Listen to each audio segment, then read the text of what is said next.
The final box office predictions for Spider-Man No Way Home are being locked in by all the outlets, and we're seeing quite a huge disconnect. It's either going to be 100 million or 350 million. Yeah, that's a range. So here is what we know about Spider-Man No Way Home. It's going to make more than 100 million in the United States domestically, maybe. Maybe it won't. Maybe all the hype is in that Thursday showing and Friday tickets, and then it's going to drop off very sharp into Saturday and Sunday. Again, it could happen. Or it could sell out every showing in the opening weekend and be the biggest, which I'm pretty sure still will be the biggest film of the pandemic era, and possibly even rival Avengers Endgame and Black Panther. Again, we don't know, which is why we're seeing this giant disconnect between the low end and the high end.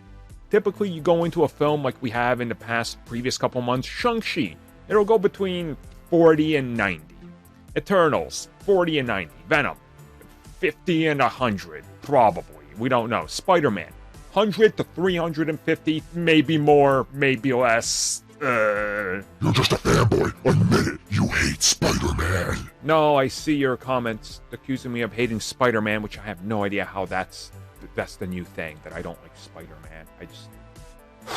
Anyways, yeah, I'm just telling you the truth here. Anything it does is a huge win. If this film comes out and does 65 million, it's a win. If it does 100, it's a win. 150, colossal win. 200, oh my god. 250, what in the world? 300, everything else has got to make an excuse for why it didn't do as much. That's what I'm trying to say here. This film has everything going for it and almost nothing against it. Unless we're going to find out that the entire third act is a swerve written by Vince Russo, I don't think there is anything that can stop this film from being a huge hit. Reviews, it doesn't matter. This film could come out and literally be the second rotten MCU film.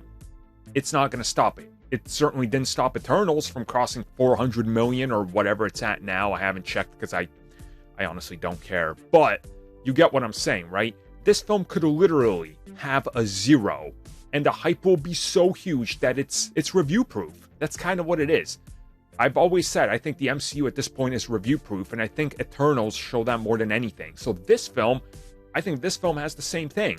It's box office and review proof, and Venom, I think, is even more proof for that. Is it connected to Spider-Man?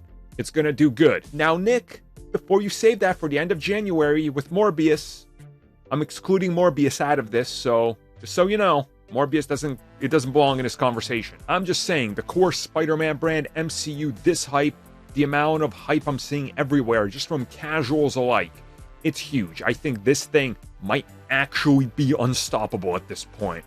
Like, it's honestly like just a volcano that's ripping through everything. You just gotta sit back and go, well, we're just gonna let it do its thing. Can't really do much. We could try to carve out a path and get it to the water sooner, but we're not gonna make it in time, so why don't we just evacuate all of the people and let it do its thing? Is that a good analogy? Probably not. Anyways, this is the final box office video. You guys lock in your predictions. What do you think it's making in that opening weekend number by the time we get the official number? I'm talking, Monday morning, Tuesday at the latest, and if this thing is big, they need more time to calculate it. What do you guys think? Let's go with domestic only, not worldwide, because worldwide is going to get real confusing.